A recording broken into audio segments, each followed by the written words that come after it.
Definisi dari pembelajaran mendalam. Pembelajaran mendalam merupakan pendekatan yang memuliakan dengan menekankan pada penciptaan suasana belajar dan proses pembelajaran berkesadaran, bermakna, menggembirakan melalui olah pikir, olah hati, olah rasa, dan olah raga. Berarti kalau ada istilah memuliakan, kita juga menghargai, mencintai, menservis peserta didik kita. Itu maksudnya, ya. Sehingga kalau sudah ada istilah memuliakan, tidak ada lagi schooling without learning. Apa sih schooling without learning? Siswanya ada di kelas, gurunya ada di kelas, tapi tidak ada proses pembelajaran. Seandainya kita sudah memiliki rasa memuliakan, berarti kita berpikir, oh, tidak mungkinlah saya membiarkan siswa saya, mereka harus saya hargai. Saya datang harus memberikan ilmu untuk mereka, gitu ya. Saya harus ngajar nih, ini tugas saya. Saya harus menservis siswa saya. Nah, itu berarti kalau kita sudah memuliakan, tidak ada lagi istilah schooling without learning, begitu. Karena kita sudah memuliakan peserta didik kita. Kemudian, ya, tadi sudah kita bahas berkesadaran. Apa sih berkesadaran, bermakna, dan menggembirakan? Ini dalam proses pembelajaran. Berkesadaran berarti ketika siswa itu sudah di dalam kelas, Bapak Ibu, mereka sadar bahwa mereka adalah peserta didik yang aktif, yang siap akan menerima materi yang akan Bapak Ibu berikan. Ya, oh, saya nih di dalam kelas, Ibu ini mau ngajar apa ya? Saya harus nih tahu nih apa yang mau disampaikan Ibu ini, saya harus paham. Nanti kalau saya nggak paham, saya mau nanya. Nah, itu dia harus sadar. Bukan berarti dia di dalam kelas, tapi hati dan otaknya ada di mana, nggak fokus. Nah, itu namanya berkesadaran, Bapak Ibu.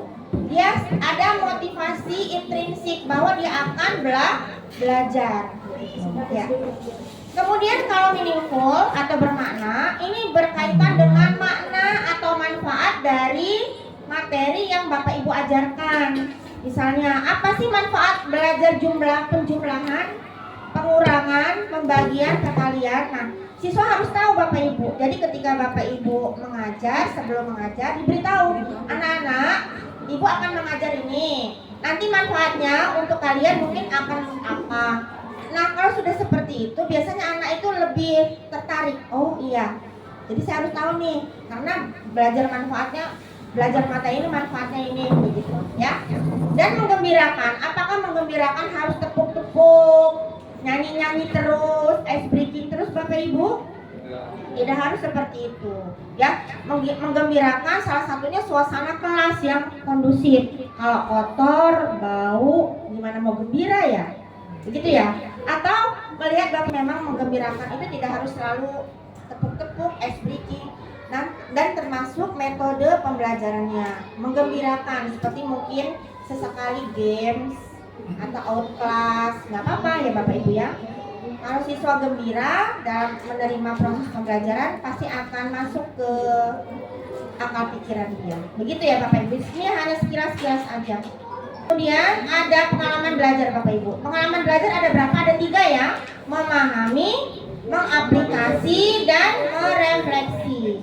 Jadi tahap pembelajaran mendalam ini kerangka pengalaman belajarnya harus mencakup 3 ini. Memahami.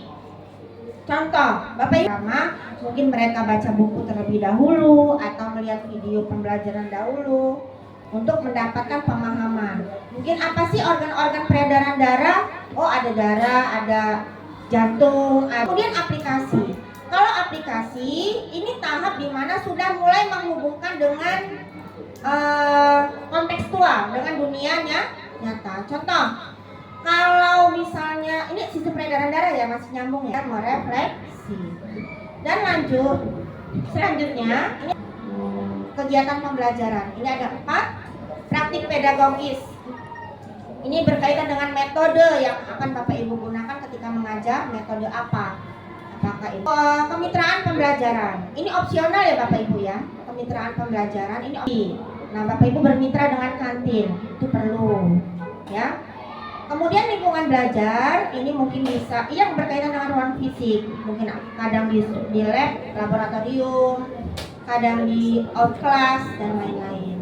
Kemudian pemanfaatan digital ini juga opsional. Jadi nanti kalau di RPM, kerangka pembelajaran ini Bapak Ibu yang akan dituangkan di RPM, gitu ya.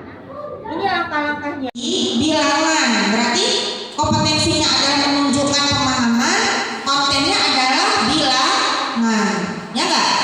Jadi isi dari CP tadi ada apa Bu? Ada kompetensi dan konten. Konten itu apa sih? Konten itu sekarang digantilah dengan kokurikuler. Apa sih kokurikuler? Jadi kokurikuler itu adalah suatu kegiatan, ya, suatu kegiatan peserta didik untuk memperkuat karakter, lapan profil lulusan. Tadi yang sudah saya sebutkan, ya.